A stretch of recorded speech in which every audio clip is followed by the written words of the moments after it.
This is Optimal Startup Daily, episode 338. Will financial success follow you if you do what you love? By Chris Guillebeau of chrisguillebeau.com.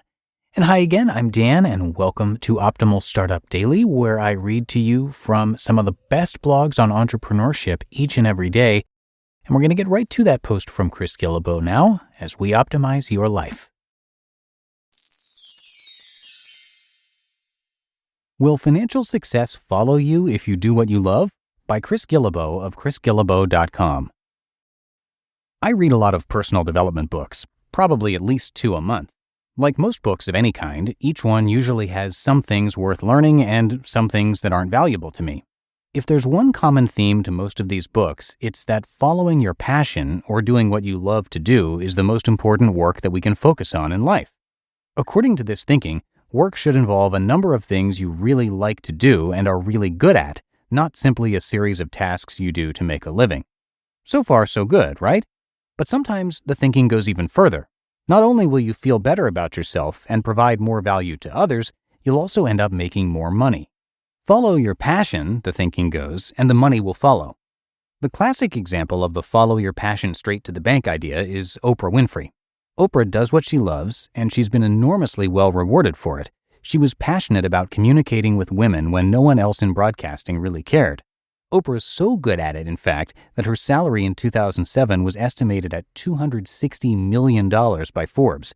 That's not bad for talking with people on the couch, right? How to be the next Oprah? Not really. You don't really want to be the next Oprah, right?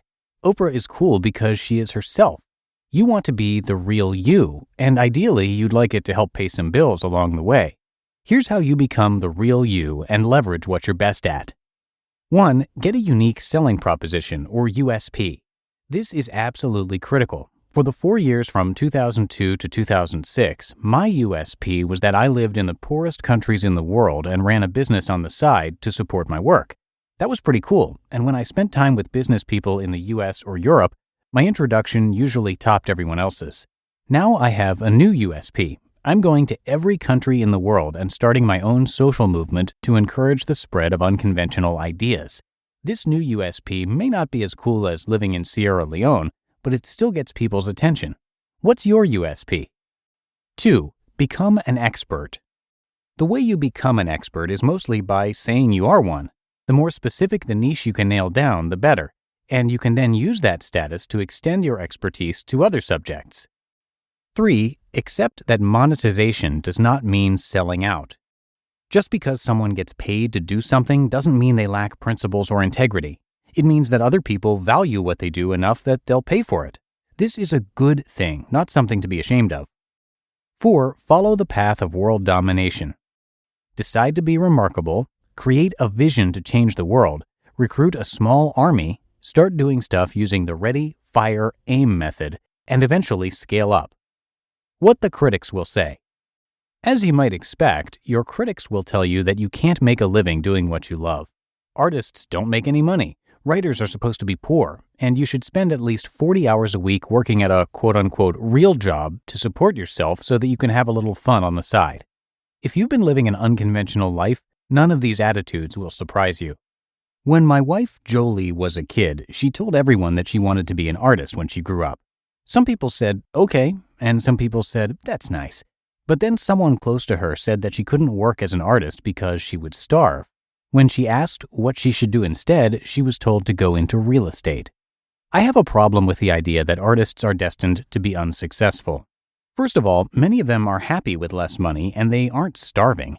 There are real people in the world who really are starving, but most of them don't read personal development books, and none of them really have the option of going into real estate. Second, a lot of artists do pretty well for themselves. One of Jolie's mentors regularly sells his work for in the $65,000 to $100,000 range per painting. He spent 30 years training to get to this level, although I've told Jolie I'd be happy with 10% of that rate. She's working on it. Finally, the odds of financial success following you as you follow your passion probably depends to a certain degree on what you love. A while back, I picked up a copy of Guitar Hero for the Nintendo Wii. Let me just say that I'm not half bad at it. In fact, the first few days I had it, I didn't do much other than practicing my GNR and Rage Against the Machine riffs. But if playing Guitar Hero became my passion, Do you think people would start paying me to pretend to play their favorite 80s rock anthems? It seems a difficult calling to monetize at best. If you love staying in bed all day and not doing anything productive, that's also difficult. Who will pay you to sleep in? How will you create serious income based on a stated goal of being useless to society? If you love hedge funds, on the other hand, it seems fairly easy to expect financial success to follow you as you follow your passion. I don't have any hedge fund readers that I know of yet, but most of us are somewhere in between absolute poverty and extreme wealth. We aren't aspiring Guitar Hero professionals, but we aren't hedge fund owners either. My personal story. In the end, I don't really know if following your passion will produce financial success. It seems that it does for some people, like Oprah, and not always for others, like my friends in Africa or the guy in Best Buy who plays some amazing Guitar Hero. For me, the development of this site is a real-world example that tests the thesis. This year, I'm spending a lot of time doing what I love, traveling and writing. I do a lot of other things too, but I made the decision last December to focus on writing and travel more than anything else. I'm not expecting to get rich from it, but I certainly wouldn't mind if it produced some reliable income at some point in the future. I personally know several bloggers who make more than $100,000 a year, one of them a lot more, but most of them also have their sites cluttered in ads, which I don't want. So we'll wait and see. I'll keep writing, hopefully you'll keep reading, and at some point we'll decide on what the next step is. Which way will it turn out? I really don't know. You just listened to the post titled, "Will Financial Success Follow You If You Do What You Love?" by Chris Guillebeau of chrisguillebeau.com. And thank you to Chris. He is a New York Times best-selling author and modern-day explorer. During a lifetime of self-employment that included a 4-year commitment as a volunteer executive in West Africa, he visited every country in the world, that's 193 of them in total, before his 35th birthday, a huge feat, obviously. His first book, The Art of Non-Conformity, was translated into more than 30 languages, and then his second book, The $100 Startup, was a New York Times and Wall Street Journal bestseller. It sold more than 700,000 copies worldwide. His newest book, The Money Tree, is all about finding the fortune in your own backyard. You can also check out his daily podcast, Side Hustle School, which is downloaded more than 2 million times a month. So come on by chrisguillebeau.com for a lot more. I have that linked in this episode's description, along with the spelling of Chris's last name.